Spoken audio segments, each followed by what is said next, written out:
Pakistan waxa ay ka mid tahay wadamada farakutiriska ah ee albaabada u furay dhalinta Soomaaliyeed ee waxbarasho doonka kadib burburkii dawladii dhexe ee Soomaaliya. Imaatinka dadka Soomaaliyeed ee Pakistan waxa gacan weyn ka geystaa safaaradda Soomaalida ee Islamabad taasoo u soo saartay fiisooyinka dalku galka kana caawisa waxyaabaha la xiriira sharciyada. dhismahan gadaashayda ah waa halka ay ku shaqeyso safaaradda Soomaalida ee Islamabad waxaana halkan maalin walba yimaada qaar badan oo ka mid ah dadweynaha Soomaaliyeed ee ku nool magaalada Islamabad si ay uga dhameystaan hawlahooda gaarka ah. Inkastoo dadweyne badan oo Soomaaliyeed ay ku nool yihiin Islamabad ayaa intii muddo ah waxaa dadka Soomaaliyeed ee ku nool magaalada Karachi khasab ku ahaa inay u soo safraan safaaradda Soomaalida ee Islamabad si ay uga dhameystaan hawlahooda. Balse haatan waxaa dib loo furay qunsuliyadii Soomaaliya ay ku lahayd magaalada Karachi waxaadna hadda daawanaysaan calanka Jamhuuriyadda Federaalka Soomaaliya oo ka horbabanaya guriga uu Karachi ka degan yahay qunsul sharafeedka qunsuliyadda Soomaalida ee magaalada Karachi.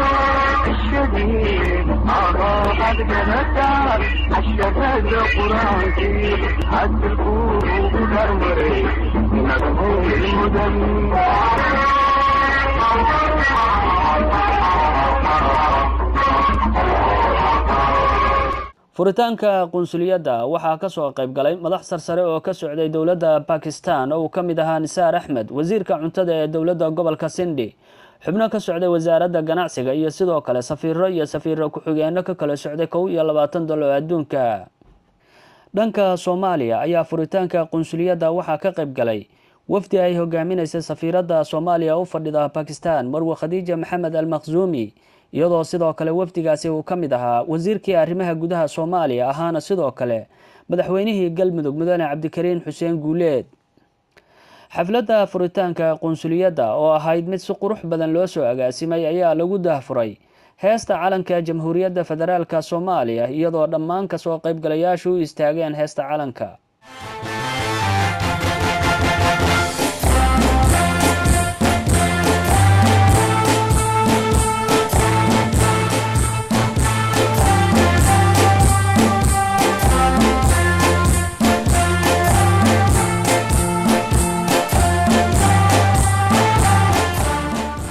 safiiradda Soomaaliya ee dalka Pakistan Marwa Khadijo ayaa si toos ah u furtay qunsuliyadda waxaana furitaanka qunsuliyadda lagu aadiyay sanad guurada 57 ee xiriirka Soomaaliya iyo Pakistan waxaana safiiraddu diblomaasiyiintii goobta dib u xusuusisay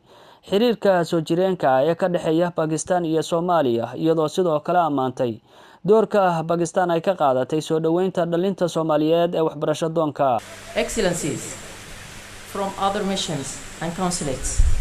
and all others honorary guests to attend this ceremony. I am pleased to be with you on this occasion on 57th anniversary of Pakistan-Somalian diplomatic relations and also in this opening ceremony of the Federal Republic of Somalia new consulate in Karachi. It is a great honor and privilege for me to be Somalian ambassador to Pakistan and develop friendly relations between the two Muslim brothers countries. Khudbadii furitaanka qunsuliyadda ee ay jeedisay safiiradda Soomaaliya ee Pakistan oo dhinacyo badan taabanaysay ayay sidoo kale uga hadashay xiriirka ganacsi ee ka dhaxeeya Pakistan iyo Soomaaliya iyadoo sheegtay in Soomaaliya ay doonayso horumarinta dhanka ganacsiga ee kala dhaxeeya Pakistan. Somalis is interested to promote trade ties with the Pakistan and I hope that the private sector of the both countries will work hard to identify the new areas of trade or promotion. sayfur raxmaan waa qunsul sharafeedka qunsuliyadda Soomaaliya ee magaalada Karachi wuxuuna goobta ka sheegay inuu ku faraxsan yahay qabashada xilkan isagoo sidoo kale sheegay in xiriirka labada dal uu bilowday kadib markii ay xornimada ka qaateen gumeystihii ilaa haddana ay leeyihiin xiriir wanaagsan. Relations between the modern-day territories of Pakistan and Somalia stretch back to antiquity. Diplomatic relations between the two countries post-independence were officially established on 18th December 1960, shortly after the formation of the Somali Republic. And since then, to date, Pakistan and Somalia have maintained very good, brotherly, friendly relationship. Qunsul sharafeedka ayaa sheegay inuu gacan weyn ka geysan doono sare u qaadida xiriirka labada dal isagoo sidoo kale ammaan u jeediyay doorka safaaradda Soomaalida ee Islamabad. Nisaar Ahmed, wasiirka cuntada ee dawladda gobolka Sindh oo kamid ahaa diblomaasiyiintii goobta ka hadlay ayaa sheegay in dawladda Pakistan ay doonayso in ardayda Soomaaliyeed ay u sahasho imaatinka Pakistan si ay uga faa'iideystaan fursadaha waxbarasho ee dalkan. We will try and make these systems a bit more easy so that even more students could come to this place called Sindh. wasiirka ayaa amaanay dadka iyo dalka Soomaaliyeed isagoo xusay xiriirka wanaagsan ee walaalnimo ee ka dhaxeeya Soomaaliya iyo Pakistan. Dhammaan diblomaasiyiintii halkaas ka hadlay ayaa ku dheeraaday xiriirka ka dhaxeeya Pakistan iyo Soomaaliya waxayna sheegeen inay aad ugu faraxsan yihiin in qunsuliyadii Soomaaliya ee magaalada Karachi dib u howlgasho iyagoo sidoo kale sheegay in xiriirka labada dal uu ka facwan yahay 57 sano oo kaliya ah una qarniyo jirsaday. So therefore I would say that our relation is centuries old, not only 57 years old. intii lagu guda jiray xafladda furitaanka qunsuliyadda ayaa qunsul sharafeedka qunsuliyaddu wuxuu marti sharaftii goobta ka codsaday in ay la daawadaan muuqaalo ka hadlaya quruxda iyo kheyraadka dalka Jamhuuriyadda Federaalka Soomaaliya. I'll be requesting you to spare just 5 minutes. Here we would like to share one beautiful video of Somalia through which you will be able to know more about your brotherly country.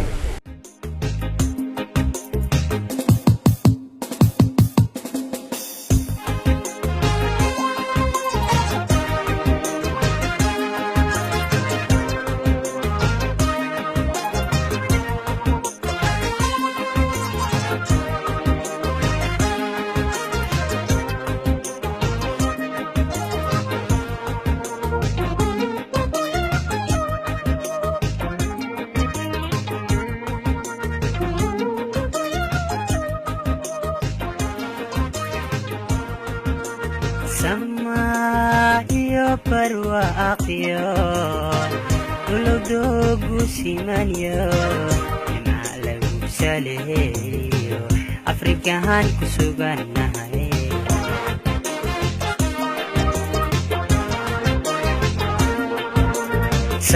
Samayo barwaaqyo duludoogu simanyo lagu saleeyo Afrikaan ku sugannahay. maahan quruxda oo kaliya sidoo kale ka soo qaybgalayaashu waxa ay daawadeen muuqaalo ka hadlaya dhanka horumarka dhaqaalaha iyo wax soo saarka dalka Soomaaliya. goobta ayaa lagu jaray keeg lagu maamuusay sanad guurada 57 ee xiriirka Soomaaliya iyo Pakistan waxaana si wada jira keega u jaray safiiradda Soomaaliya ee dalka Pakistan, wasiirro ka socday dawladda Pakistan iyo safiirro metelaya wadamadooda.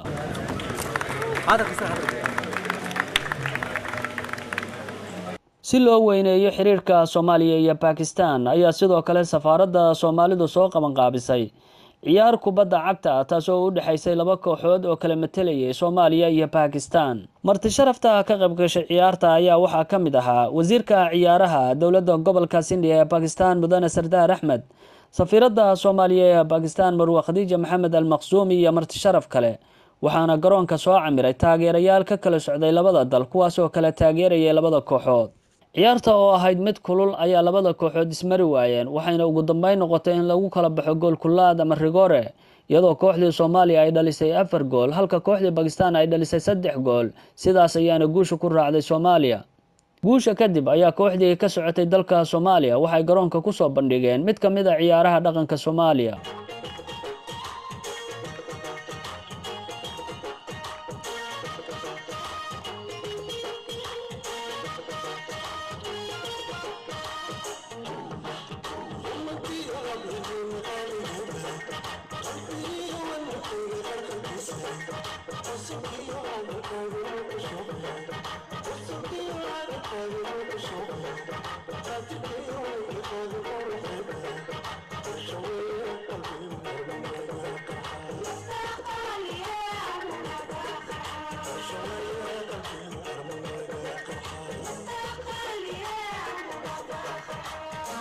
سعيد عبد كلاني oo ah gudoomiyaha jaaliyada Soomaalida ee magaalada Karachi ayaan wax ka weydiiyay ciyaarta u dhaxaysa Pakistan iyo Soomaaliya ee lagu xusay xiriirka labada dal. marka hore horta alxamdulillah ilaahay baa maanta iska leh oo maantay 57 sano ka bacdi la siiyay fursad aan isku nimaadno labada dal ee walaalaha ah ee Soomaaliya iyo Pakistan in ay isku yimaadaan ciyaar saaxiibtinimo walaaltinimo ee ah in la isxasuusiyo inuu jiray wadajir hore iyo wada dhalasho hore taariikh hore oo jireen ah taas aan horta maanta isku nimid waxaan jeclahay marka hore aan mahad celiyo barnaamijkan gacan weyn ka geysay soo qaban qaabiyay inuu qabsoomo fikir geliyay oo mar walba dhiirigelinta gadaalka taagnaa safiiradda safaaraddeena Soomaaliya ee Pakistan Mama Khadija Maxamed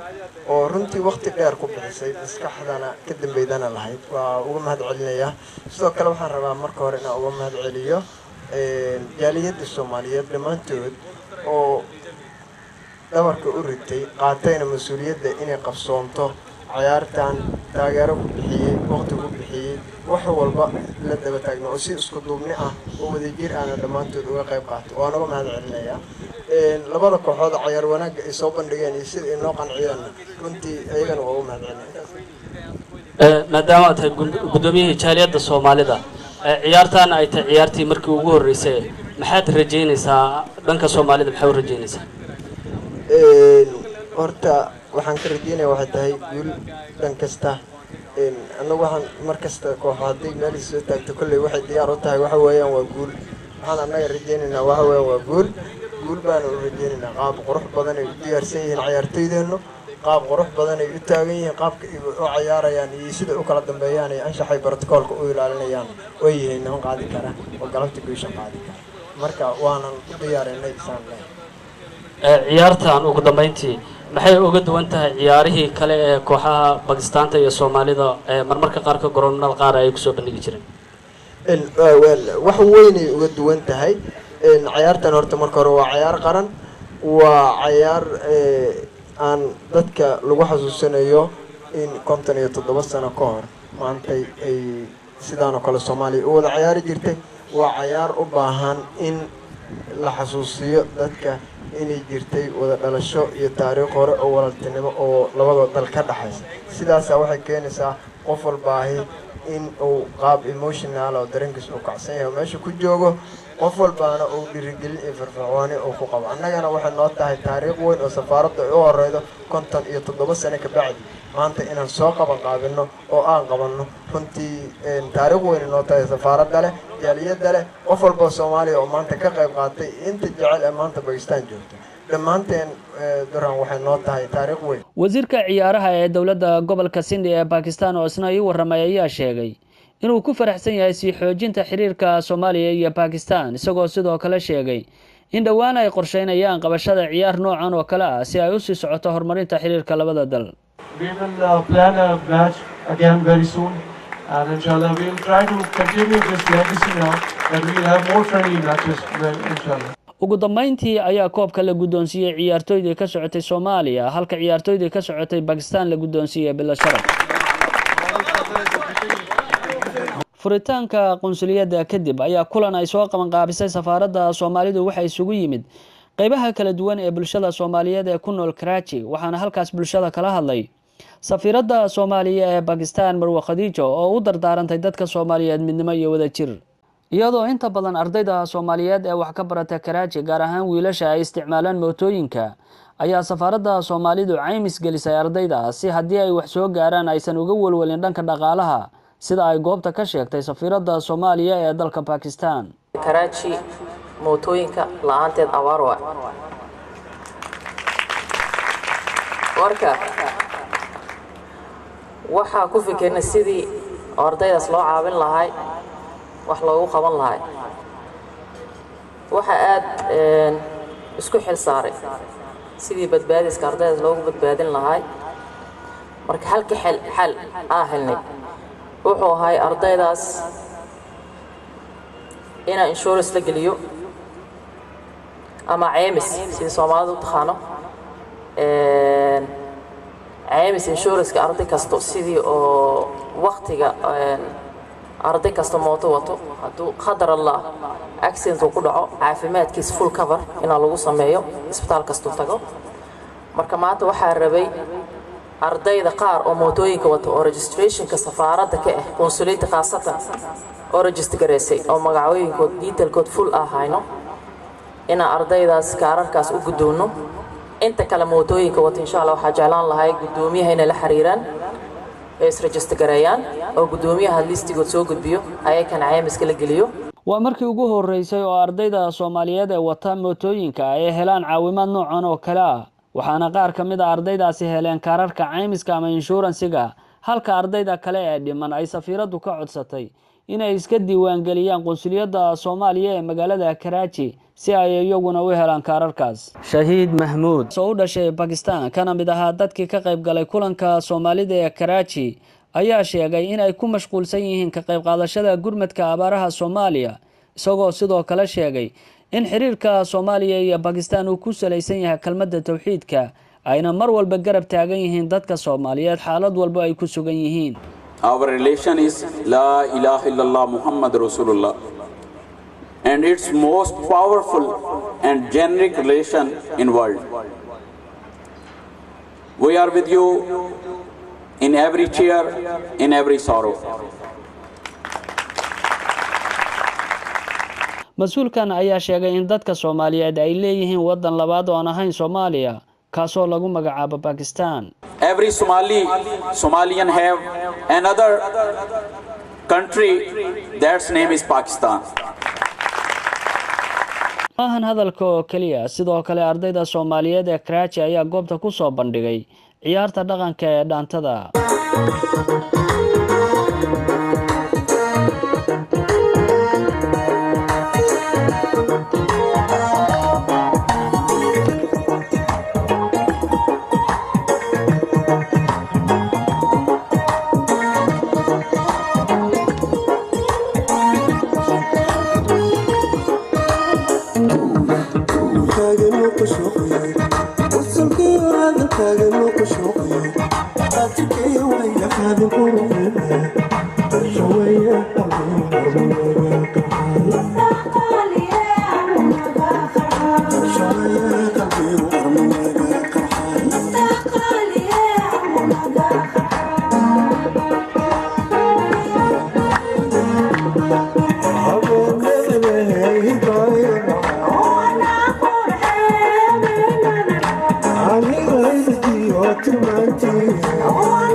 Sheekh Cabdifataax Axmed Maxamed waa arday Soomaaliyeed oo wax ka barta jaamacad ku taala magaalada Karachi wuxuuna goobta ka tiriyay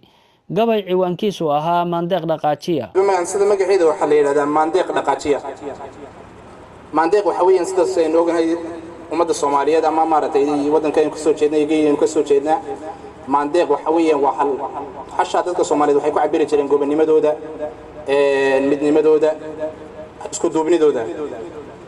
sida aynu ognahay waddankeena markii burbur iyo dhibaato badan ay ka dhacday hashi maandeeq waxay cabiraysaa maasadani inay hashi qudheed iyaduna dhaawac ahayd muddo fara badan oo dawladdii dhexe markay meesha ka baxday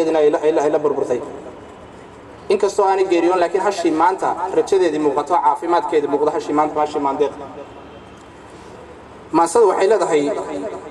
dhirindhiriya socodkoo dhidibsiiya luudsho kacday oo dhabar adeegtay maandeeq dhaqaajiya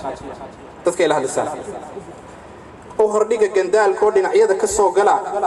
furihii dhakaamiyo ka soo dhiga gufeeyaha dabadeed dhoomiyo wixii dhiil arlada yaal gaaxdeeda kaga dhura reerkii isnacay ee intuu u dhurwaagalay shanta dhinac u kala raray waa shantii Soomaaliyeed reerkii isnacay intuu u dhurwaagalay shanta dhinac u kala raray ugu qayla dhaansho isku dhoon wax ugu shuba ugu qayla dhaansho isku dhoon wax ugu shuba dhayana ha wadaageen maxastiyo dhallaankii dhiilada daraaddeed intay dhuuni waayeen dheef haysanee taal dhergiya oo ha tooseen beri hore wixii dhacay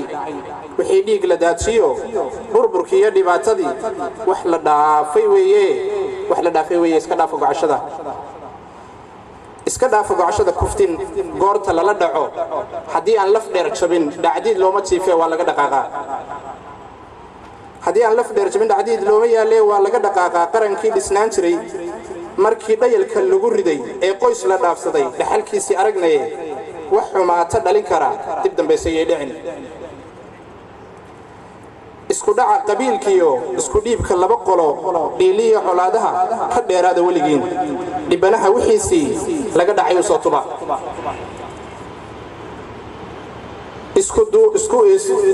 isku dhaarda wada jira isku duubni dhaliyo midnimada ku dhaashada haddaan shalayto dhiiqada ku dhex jirnay awoodlii maantaan dharkeennii dhoobada ka maydhno waynaga ka dhiidhinay hadba meel ka dhicidiyo mugdi dhalalowgii ka dhammaa dalkaygii dayaxii u soo dhalay dhulkoo noo iftiimiyo dharaarna waan sugaynaa waxba yaanan dhihidiyo dheeraynin hadalkee dadkaygii dhammaan farax dhab baa loo heshiiyo guntiga dhiisha laga dhigay waa saadaal wanaagsan insha allahu tacaala aynu rajaynayna inay dhacdo madaxweynihii hore ee galmudug mudane cabdikariin xuseen guuleed ayaa bulshada Soomaaliyeed ee Karaaji u jeediyay dardaaran ku aadan muhiimadda midnimada iyo wadajirka midnimo wax lagu waa horseeda waxaan rabaa inaan idin sheego inaanan kala qoqobnaan iyo kala qaybsanaan aan lagu heli doonin ama lagu helayn waxaan rabaa anigu waa maamahooyin badanahay hal maahmah meeshaas waxaan rabaa inaan idinku tusaaleeyo inaan idin geliyo dhaxtaal idinkaga dhigo ninba ceel shubay baadiyaha markii la jooga ceel baa biyo la'aan baa jirta marka ceelasha la shubaa ceelashu marka maadaama ay biyo yar yihiin hal nin kaliya biyo kama keeni karo waa in ugu yaraan 3 qof ay shubtaan nin wuxuu galaa ceelka gudihiisa biyihii ayar wadaantu dhuraya macnaha biyuhu kusoo dhuraya ninna ceelka korkiisu jooga wadaantu u qaadaya ninna xoolihii baal qabaal la yiraahdaa xoolaha ag yaala qabaalkaasu ku rogayaa biyaha xoolahan wuu kala horaa la yiraahdo saddexdaas nin baa marka qofba kaalin iyo xil iyo mas'uuliyad gaar ah ayaa biyaha iyo shubidooda ka saaran nin marka saddexda nin kamid ahaa ayaa wuxuu dhaliilay labadii qof oo kale wuxuu isiri shaqada adigoo haysa shaqo lamida ma hayaan marka saddexdii kaalin buu marba mid tagay mar gunta hoos u tagay mar meeshii dhaxoo yimid mar meeshii xoolaha laga horeeyay ayuu tagay meel kastoo tagaba shaqada waa dhaliilanta wuxuu isiri marka adigu baa shaqo hayay dadka kale oo dhan wax shaqo hayaan ma jirto marka wuxuu yiri Allah yaa kala jara oo gunta ee dhiga oo dhaxda ee dhiga oo geeska ee dhiga mid kale oo maqlaya wuxuu yiri awooga la gub asoo isku yaalbu wax qaban waayay waa soo la kala jarjaray waxaan ka wadaa marka waa meeshaan kala ahaa midnimo wixii lagu waayay kala qaybsanaan kala qoqobnaan wixii lagu keen maayo ninkaas wuxuu isiri in lagu kala jarjaro ayay ku roonaan lahayd malaha sidii hadda xaaladdu ku socoto hadda kala jarjarnaan xoogiisa ba dhan taalmaya kuwii kale xoogooda iska dhaaf marka waxaan rabaa dhammaantiin inaan idiin dardaarmo midnimo iyo isku duubni ayaa wax walba iyo guul walba iyo wanaag walba lagu gaari karaa laakiin kala qaybsanaan iyo kala qoqobnaan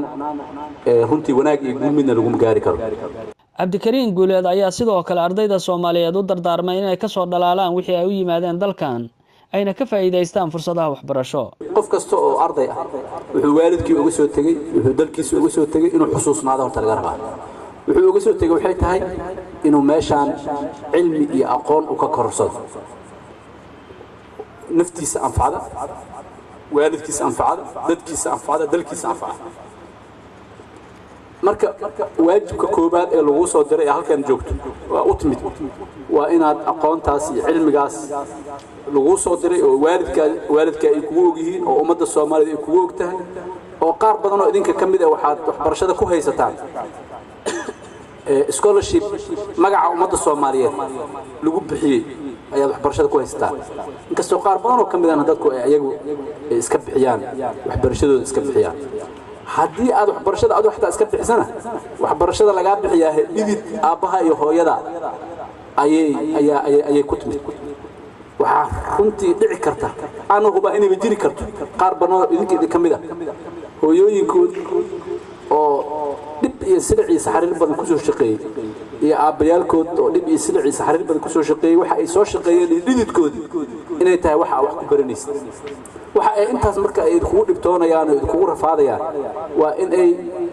bari mustaqbalka ina naftaada horta is anfacdo marka koobaad marka labaadna in ayaga anfacdo dalkaaga anfacdo وعلى يري ما Soomaaliyeed jirto على يري laba is dhashay ikori iyo aan ku koriyo kuma balamaan laakiin waa isku oofiyaa maalintii aad dhalato hooyada kuma is dooran maandhow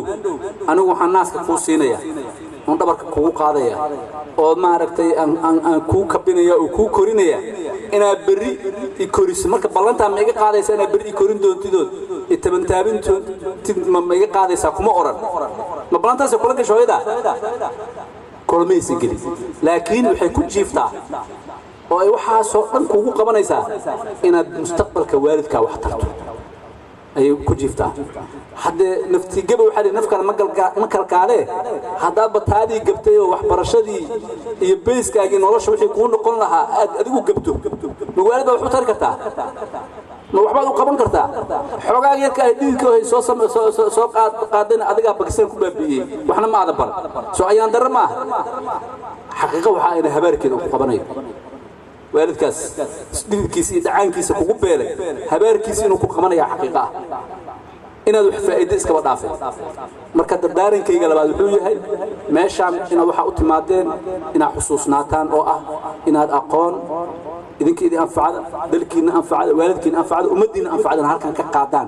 inaad u timaadeen inaad xusuusnaataan rabaa oo qof walba uu waxbarashadiisa ku dadaalo ayaa ku dardaarmaya intii lagu guda jiray kulanka ayaa safiiradda Soomaaliya ee Pakistan waxay bulshada ula kulantay koox iyadoo ka dhageysatay talooyinkooda una dardaarantay midnimo iyo wadajir maahan qunsuliyadda oo kaliya Soomaaliya waxay markii ugu horeysay Pakistan u soo magacowday u qaybsanaha dhanka ganacsiga iyo warshadaha iyadoo ay jiraan dad Soomaaliyeed oo ganacsato ah kuwaas oo wax ka dhoofiya Pakistan furitaanka qunsuliyadda waxa soo dhaweeyay guud ahaan dadka Soomaaliyeed gaar ahaan kuwa ku nool magaalada Karachi kuwaas oo sheegay in qunsuliyaddu dabooli doonto baahiyahooda iyagoo sheegay in hadda ka hor ay khasab ku ahayd inay u safraan Islamabad Pakistan waxa ku nool dad fara badan oo Soomaaliyeed kuwaas oo isugu jira arday ganacsato iyo dad siyaabo kale ugu nool wadankan waxaana goobta ka dhaxaysa dhamaantood oo ay ku soo hirtaan ay tahay safaaradda Soomaalida ee dalka Pakistan